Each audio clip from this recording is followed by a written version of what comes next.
11월 20일 말씀의 실제입니다. 하나님의 기준은 바뀌지 않습니다. 하나님이 죄를 알지도 못하신 이를 우리를 대신하여 죄로 삼으신 것은 우리로 하여금 그 안에서 하나님의 의가 되게 하려 하심이라. 의에 대한 올바른 이해가 없다면 진정한 그리스도인의 삶을 살 수 없습니다. 의가 중요한 이유는 무엇입니까? 의를 진정으로 이해하려면 먼저 하나님을 이해해야 합니다. 세상에서는 보통 의에 대해 말하지 않기 때문입니다. 사람들은 선과 악의 관점에서 옳고 그름을 행하는 것에 대해 이야기할 수 있지만 이는 인간의 정의나 도덕적 표준에 근거한 것입니다. 이러한 기준은 옳고 그름에 대한 문화적, 사회적 또는 개인적 신념에 따라 달라질 수 있습니다. 예를 들어 어떤 나라에서는 이상하기는 하지만 동성 결혼을 허용하는 법이 있어서 그런 사회에서는 남자가 다른 남자와 결혼해도 허용이 됩니다. 하지만 어떤 사회에서는 이 행위가 잘못된 것으로 여겨지거나 심지어 사형에 처할 수도 있습니다. 어떤 곳에서는 정상적인 것으로 여겨지고 다른 곳에서는 중대한 죄로 여겨집니다. 하지만 동성결혼에 대한 하나님의 입장은 구약과 신약 성경에 명확히 정의되어 있습니다. 의에 대한 하나님의 개념은 다릅니다. 많은 사람들이 다수의 의견이 하나님의 음성을 나타낸다고 생각하지만 그것은 사실이 아닙니다. 다수가 옳든 그르든 상관없습니다. 하나님께서는 그분의 음성, 기준, 왕국, 선택을 가지고 계십니다. 하나님께서는 그분이 보내신 예수 그리스도를 통하여 그분의 뜻을 나타내셨습니다. 우리가 의에 대해 말할 때 우리는 하나님의 능력과 특성에 대해 말하는 것입니다. 비록 그것이 옳다는 것에 대한 추상적인 개념일지라도 옳고 완전하신 하나님의 성품을 말하는 것입니다. 그분의 생각은 항상 옳습니다. 그분의 말씀은 항상 옳습니다. 그분이 행하시는 일은 항상 옳습니다. 그분이 하나님이시기 때문입니다. 그러므로 하나님에 대한 모든 것, 그분의 생각, 그분의 말씀, 그분의 행동은 항상 옳습니다. 바로 이것이 우리가 의의 특성, 즉 하나님의 의라고 부르는 것입니다.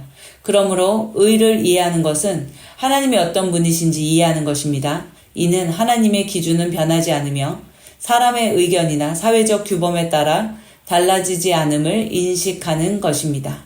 아멘. 참고 성경 구절입니다. 로마서 1장 16절에서 17절 말씀입니다. 내가 그리스도의 복음을 부끄러워하지 아니하노니 이는 이 복음이 믿는 모든 사람을 구원하 이르게 하는 하나님의 능력이 됨이라.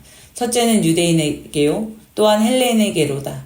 이 복음 안에는 믿음에서 믿음에 이르게 하는 하나님의 의가 계시되었으니 기록된 바 의인은 믿음으로 살리라 함과 같으니라. 빌립보서 3장 9절 말씀. 또 그 안에서 발견되고자 함이니 나의 의는 율법에서 나온 것이 아니요 그리스도를 믿음으로 말미암아 나온 것이니 곧 믿음에 의해서 하나님께로부터 나온 의라. 하나님의 의는 하나님의 능력과 특성에 대해 말하는 것이며 하나님의 성품, 하나님의 생각, 하나님의 행동을 의미하는 것입니다. 우리는 하나님의 기준, 올바른 기준에 의해서 살아가는 자들입니다. 하나님의 기준은 언제나 어디서나 어떤 상황과 환경에서도 변하지 않습니다. 하나님의 의는 항상 하늘에 세워져 있습니다. 함께 기도하겠습니다. 의로우신 아버지, 나는 하나님의 변함없는 기준에 내 생각, 말, 행동을 일치시키고 왜곡되고 삐뚤어진 세상에서 하나님의 의 안에 살며 빛처럼 빛납니다. 나는 하나님의 의를 드러내는 사람입니다. 나는 의의 열매를 맺도록 심겨진 의의 나무입니다. 내 삶은 하나님의 은혜의 나타남이며 하나님의 선하심의 증거입니다. 예수 이름으로 기도합니다. 아멘. 나는 새로운 피조물입니다. 그런즉 누구든지 그리스도 안에 있으면 새로운 피조물이라.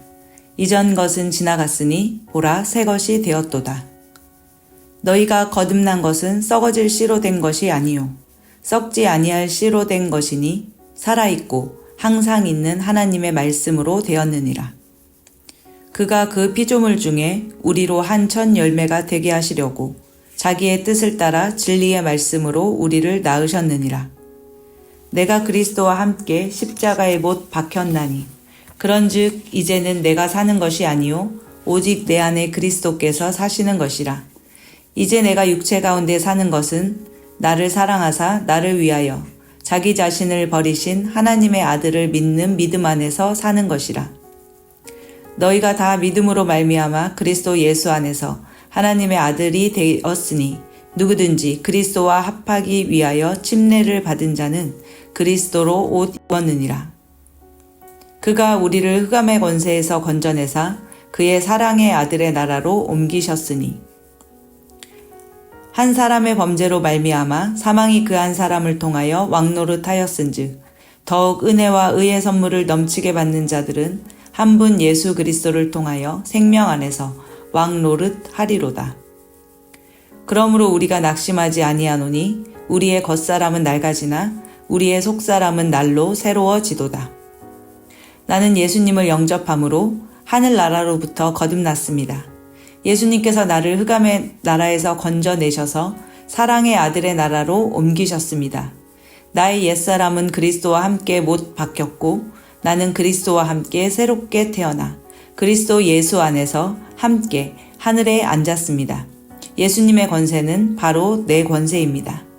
이제는 내가 사는 것이 아니요 내 안에 계신 그리스도로 말미암아 나는 새 사람으로 살아갑니다. 나는 새로운 피조물이 되었습니다. 조금 변화된 것이 아니라 새로운 피조물이 되어 영적인 영역, 말씀의 영역에서 새로운 피조물로 기능합니다. 새 사람인 나는 그리스도의 본성을 가지고 있습니다. 그리스도의 사랑을 가지고 있습니다. 그리스도의 능력을 가지고 있습니다. 이 새로운 본성은 성경 말씀대로 생각하고 말하고 행동함으로 풀어놓을 때 상황을 바꾸는 능력이 있습니다.